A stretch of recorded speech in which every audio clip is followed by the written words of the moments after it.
Greetings. My name is Dr. Waddell Brooks Sr., your host, and this is Community Focus. Ladies and gentlemen, we're talking about an exemplary person this morning, Andrew Williams. He's a personal trainer.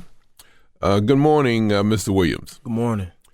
Mr. Williams, Lake County is approximately 750,000 people, but I don't know how many up this 5 o'clock this bright Sunday morning listen to the program, but I understand we have a pretty good audience at 5 o'clock on Sunday mornings. At least that's what they tell me when I meet them at Walmart and the bank and different places, that right. I heard you on the program this morning and you had outstanding guests, and that makes me feel pretty good. I hope they spread the word. Ladies and gentlemen, as I mentioned at the top of the program, Andrew Williams is a personal trainer, and we're going to learn, he's a person that you should know. And we're going to learn now a little bit about his personal and professional background. Who is Mr. Williams? Well, I'm from Waukegan, born and raised. My family's from the Waukegan, North Chicago area. Okay. I've been here my whole life. Graduated from Waukegan in 2003. Mm-hmm. Played sports the whole time. Went to college for a year in Minnesota, played sports out there. Oh. So exercising, sports, and fitness and stuff like that has been a part of my life since I was a little guy. My parents both were athletes. My uncle's an athlete. All my brothers played sports, so it just kind of always been in my genetics. And at the time, I was about 26, 27 when I was kind of done with the whole just working regular jobs and wanted a career. Mm-hmm. That's when personal training started to become more and more a part of my, my mindset mm-hmm. at the time. Yeah, mm-hmm. And I went to school for it in 2013, and off and on, been doing it ever since. How important is training in a person's life? It's very important, especially if you're talking about someone who's trying to train for something in particular, mm-hmm. like a sporting event or like a triathlon or even just someone who's just trying to get in shape for a particular day, like a birthday or a wedding or going on vacation and stuff like that, training the body to get it to look a certain way, it's very important. It's very important. And it's now, okay, what is the duties and responsibilities of a personal trainer? It's kind of like a coach almost, someone to, for one, hold you accountable, because one of the biggest things with people in gyms is they don't like to show up. Okay. They'll come in, they'll spend all the money on the membership, and then they'll never show up. Mm-hmm. So we hold them accountable. We give them a bridge between not knowing anything about the gym and becoming, an expert in the gym. We're mm-hmm. like that bridge for them, because a lot of people, they come into the gym, they don't know what to do. Mm-hmm. And then they get intimidated because there's other people around who's, putting up this much weight or running 30 miles. And, it's just people kind of get intimidated. So we operate like as a buffer. And then we also, help them reach their goals. Ultimately. So a personal trainer is really there to organize all the efforts that people make in getting their body together. Yeah, that's a good way. Because otherwise, it's a hit and miss thing, with people. Well, I mean, it's just like anything that you've never done before. The more you do it, the better you'll get at it. Okay. But you got some people who they really just need that extra push, mm-hmm. or that someone to show them exactly what it is to do, or how to use their body, so they don't get hurt, so they do achieve the goals that they're trying to achieve and stuff mm-hmm. like that. Mm-hmm. So, yeah, I mean, there's a lot of different aspects of being a personal trainer, but the main one is just helping people reach their goals, basically. Now, I know in sports, they have trainers, mm-hmm. but I guess it's a group trainer, though. It's not a individual trainer, though. Like the Bears, the Bulls, and all the other organized sports, mm-hmm. they have to have training. Yeah, definitely. Now, I was thinking of champions like Serena Williams. Mm-hmm. There's a lot of training, and I guess she has a coach who's an individual. He's a trainer too. The coach is or do they have another person do the training? Well, what I would assume when it comes to professional athletes is that you have someone to show you how to do this sport. Like if you're playing football, you have like a quarterback coach to show you how to play quarterback position. But as far as how to keep your body strong and keep it, keep the stability and mobility and flexibility and all that kind of stuff in order, then you have like most people have a strength and conditioning coach that shows them how to get their bodies able to do this sport or this position in this sport or whatever. Like someone like Serena Williams, you think all that back and forth, side shuffling and movement, somebody has to prepare her body to do that. Okay. You know what I'm saying? And that's more like a strength and conditioning coach. And a person has to be motivated too, right? You can only do so much, but definitely. they have to have certain motivation themselves. Yeah, they have to. They have to at least believe that what I'm doing is going to help them achieve what they're, trying to achieve, Because they'll come in and they'll start and they'll be like, I think I can do it on my own, and that's fine, and we'll still help you. But 30, 60, 90 days from now, you come back to me and nothing's changed, then it's like, well, come on, let's get it done the right way. Ladies and gentlemen, again, we're talking with Mr. Andrew Williams. He's a personal trainer, and we thought that he is a person that you should know. Mr. Williams, how prevalent it is for personal trainers to be in the field? Is it prevalent all over, or is it just certain areas? What do you mean, like demographically? Well, yeah, because everybody's. I mean, you watch TV and the commercials and all over the internet. Fitness is an epidemic. Everybody's getting into it. So now there's definitely more places that are more in tune with fitness. Like you go somewhere like Los Angeles or New York or something like that, a big city full of a lot of people who want to, be in front of somebody's camera or whatever. Everybody wants to look a certain way. But, I mean, all over the world, people want to be healthy, whether it's losing weight or eating right or, getting their cardiovascular system in order, things like that. So it's prevalent all over, I think. Okay, tell us about the training that a person would have to have themselves to be a personal trainer. Well, you got to get the school part out the way. And I think for me, what the school part did for me was it gave me the science behind personal training. Because like I said, I've always been into fitness. I've always been into sports and going to the gym and stuff like that. But what going to school did for me is it taught me the science behind it so that I can teach people. You know what I'm saying? Not just show them how to do a certain exercise, but show them the right way, why we're doing this exercise, what is this exercise going to do for them, and things like that. So the education process is key. I know myself and my wife, too, went through the rehab. And, boy, riding the bicycle and doing some other things in a regular professional gym was very important. Now, we had it for a certain week. I don't know. I think I had it for about 10 weeks or whatever. But I guess you would call these people personal trainers, too, or these are group trainers that have you go through all of the aspects. And I guess they expect when you go home, then you like when I went home, I got a bicycle inside, and they showed me how to do other exercises. And they're simple exercises, but I had to be motivated myself to continue. You got to be self-motivated, at least in the beginning. Okay. Yeah, in the beginning. Yeah. What's some of the challenging experiences that you've had as a personal trainer?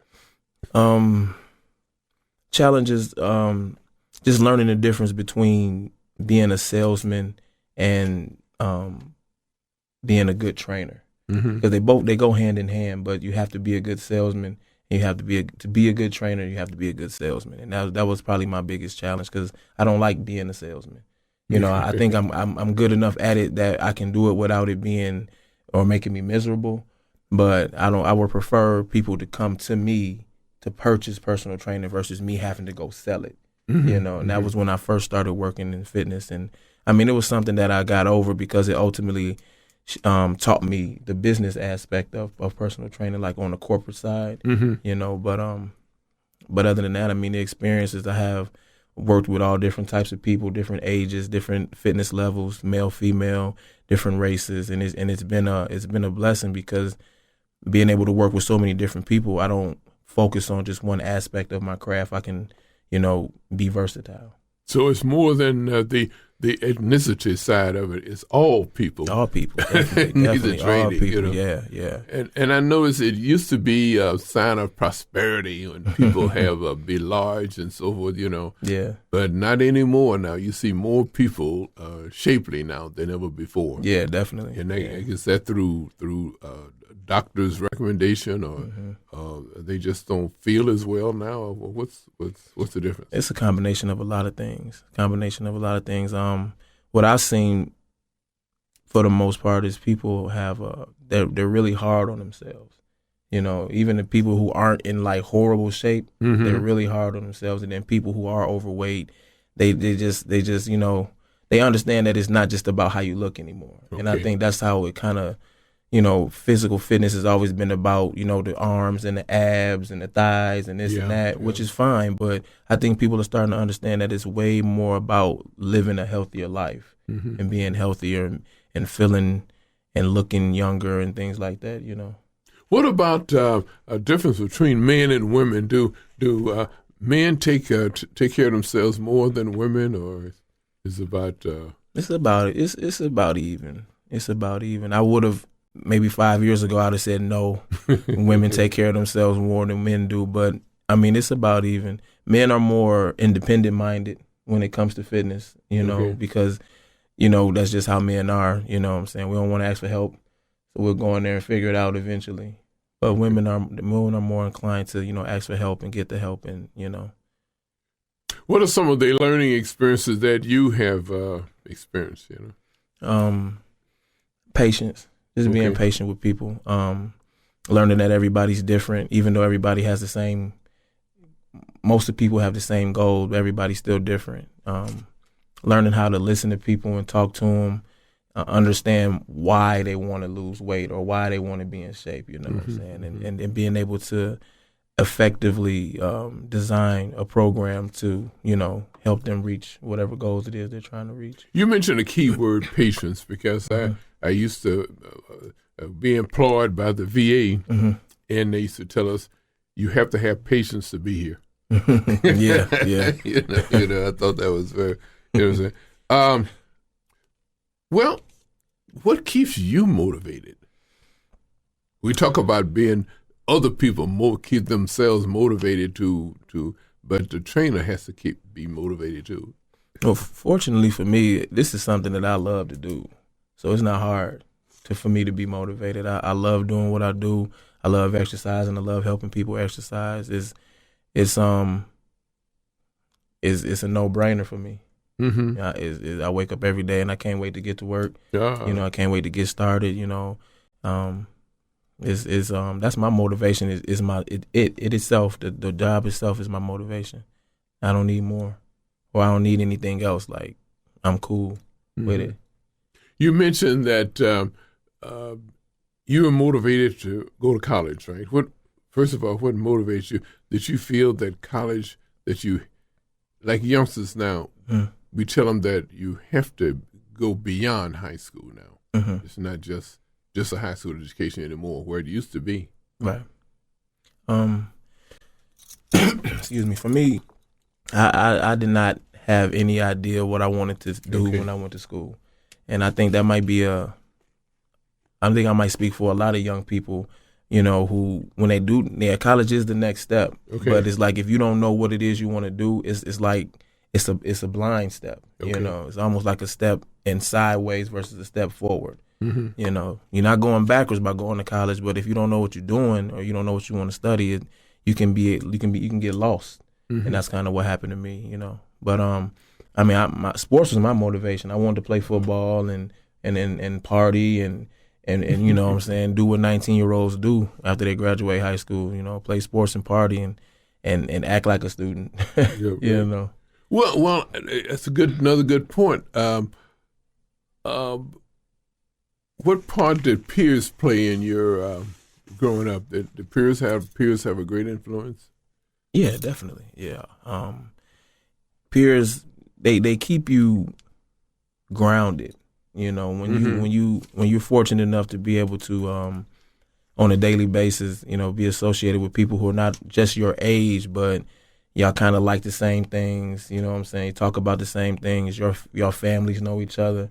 You know, my mother knows a lot of people, so a lot of my peers, they weren't just friends. A lot of them were like family friends, and they, you know, they just keep you. They keep you honest, you know what I'm saying? When you're a child or even a teenager, an adult, you know, the people that are closest to you are the people who you're going to, you know, base a lot of your decisions off of, you know. And I was fortunate, you know, to have a good family. My peers, my family members, and my friends who were close to my age were just, you know, always supportive, and we're always close. So, yeah. It's very important because we have many different peer groups, and it's you're very fortunate that you stayed on the right track. Well, for the most part, I tried to. Yeah. You know, I mean, I've had my downfalls like every human being. You know, it's just, you know, like I said, I've always been fortunate to be around people who they don't hold it against you. You know, they'll hold you accountable. Okay. You know, but they won't hold it against you, and they help you and stuff like that. So I've been real fortunate. This is fantastic, and we cannot overemphasize the importance of maintaining good health. Like you say, it depends on it. Doesn't matter whether it's men or women or children. It's still great to grow up with that ethic, you know, to keep a good, healthy body. This body was loaned to you for 70 and maybe beyond. Right. Beyond that, if you keep your, you know, spiritual and physical values, you know, up, you know. Yeah. But if not, then you see people. Now, alcohol cannot be a part of your life. It shouldn't be. Okay. Right. Because it's a deterrent. And then I guess maybe everybody by now, everybody knows that it has a negative effect upon the body.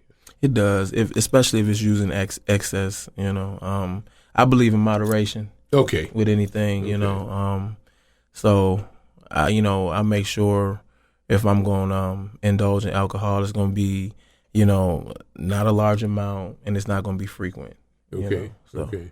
Yeah, this is. I know. In going to, I've experienced a few times in the hospital, and the first thing the doctor asks, "Do you smoke or drink?" It's going to be the first thing they ask. First question, because if they know you do that, then they know what to look for. You know, and we have people that.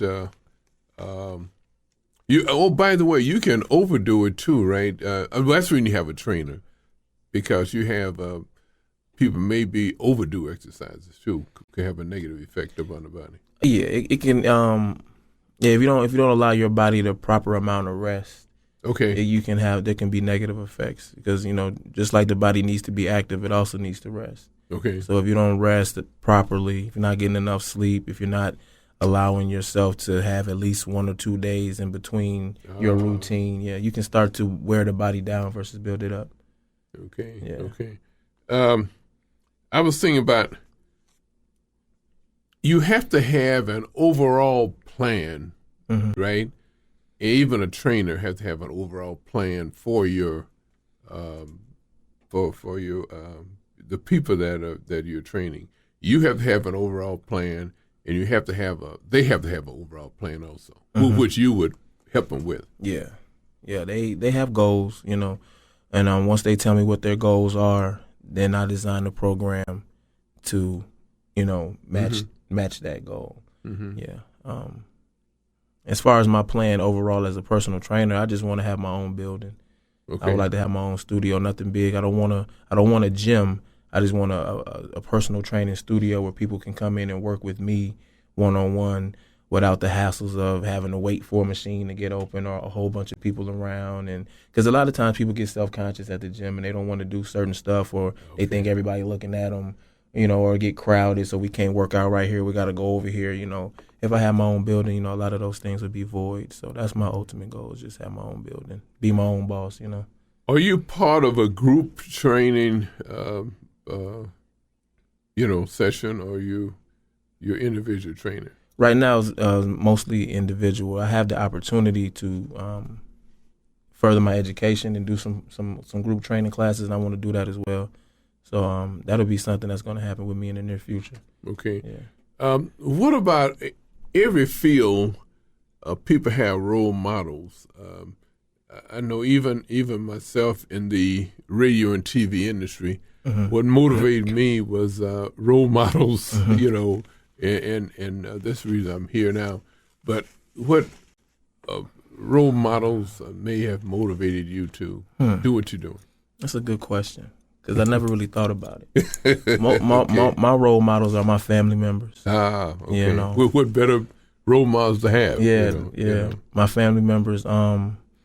I mean, and just people in general. 'Cause like I said, I've always went to the gym, so you'll always see someone who's in better shape than yourself. Okay. And that's always been like a motivational type of thing for me. Like, man, that person has done the things that they've needed to do to get themselves where they wanted to, and I've always, you know, appreciated that, you know. But mainly my family, you know what I'm saying? Okay. Now, you mentioned about sports. Did you have a goal at one time to be a professional athlete? Yeah, I guess maybe. I mean, I can't. At the time, like I said, I was too preoccupied with just, you know, being young and free. You know what I'm saying? I mean, the idea of playing football in the NFL. Yeah, I mean, I thought about it and I thought about it every day while I was playing sports and stuff like that. But I mean, you got to be a good student to continue to play football. And I cared less about football than I did I cared less about being a student than I did about, you know, playing football. And then eventually, you know, business before pleasure, and then no business. So, and you know what I'm saying? Well, since you mentioned that, why do you think we have so many dropouts in high school now? We have a record number of dropouts, and it appears that we should have less dropouts. But I'm not sure. I got 3 younger brothers they all just graduated high school. Then I got another younger brother who's a sophomore. I think the main thing is the household.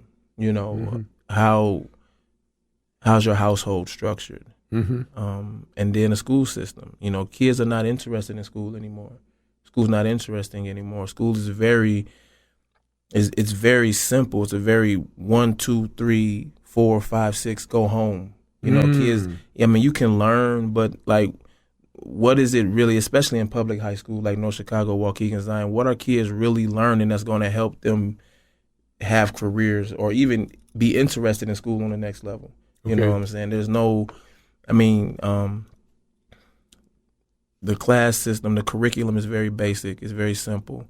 I mean, you got like music and arts, crafts, and, you know, dramas and those kind of classes, but, you know, kids are just bored, I think. Kids are bored, and then, you know, like I said, so if you're bored at school and you go home and your home structure is not sufficient, then, you know, it's like, you know, 4 years is it's quick. It happens quick. And then by the next thing you know, it's time to graduate, and I mean, it's a lot. All you have is a certificate. That's if you get that, you know, like you say, a lot of kids drop out and then if you don't like going home, you don't like going to school, then where do you go?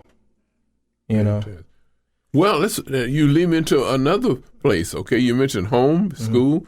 What about church? How was church an influence in your life? With church, my mother raised us as Jehovah's Witnesses. Okay. So we went to the Kingdom Hall a lot when I was younger, and then a little bit through middle school and then high school. And then after that, she kind of, you know, allowed for us to, you know, make our own path. And, you know, every now and then I would come back to it on my own. But it's always been a part of me. It's always kept me, giving me that fear, like, you know, I believe in God and I know He's real and I know what He's capable of. So let me make sure that whatever negative I do doesn't affect anyone but myself, because I know how God feels about that. You know, and then it just kept me. It made me feel okay to not care about being so prominent in the world, because I know that this world is not God's world right now. You know, this is not God's system. Even though we are God's people, this is His earth. Is not being controlled by God. You know, so I've never really been too worried about being prominent in this world because I know that God has a different plan for this world. You know, there has to be another. Well, it mentioned in your scripture that there's a this is not your home. mm-hmm. This is a temporary Mm-hmm. place, you know. And there's a role model, you know. We all have the same book. We all always have the same Bible to let you know what you have to do to what's going to happen to you when you leave this world. Because once the physical body decays, you just go ashes to ashes, dust to dust. But where does the soul go?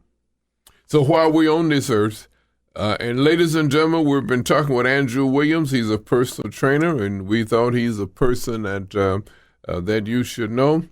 He's an exemplary young man that is highly motivated in the field that he's in, and he's trying to motivate others to take care of their physical body. And it's up to them to take care of the spiritual body, but he's going to take care of you. Because actually, you can prolong your life, right, Mr. Williams, if you do take care of your physical body. Yeah, you can slow down the aging process. Okay. Yeah. Okay. Yeah. However long you live, that's a a game of chance. But if the more you exercise, the more you take care of your body, you can definitely slow down the aging process a lot. And one of the goals, and I guess of this program, is to get people, men and women, to take a closer look at their goals and objectives concerning their physical body. And this is what you have been doing for how long? How many years you've been doing it? About 3 years. About 3 years there. Yeah. And this is your goal. You're happy with it, and you're trying to let people know that they can. Well, I should say, let them know where can they go. How can they find about you to get involved in physical training? Well, right now I'm currently working at X Sports in Libertyville. Okay, it's on Milwaukee Road. That's where I work at right now. I can give you my email address. Okay, you can do that. Yeah, my email address is acw.profit@yahoo.com. So it's acw.profit.com. And I mentioned about how prevalent it is in this area, personal trainers.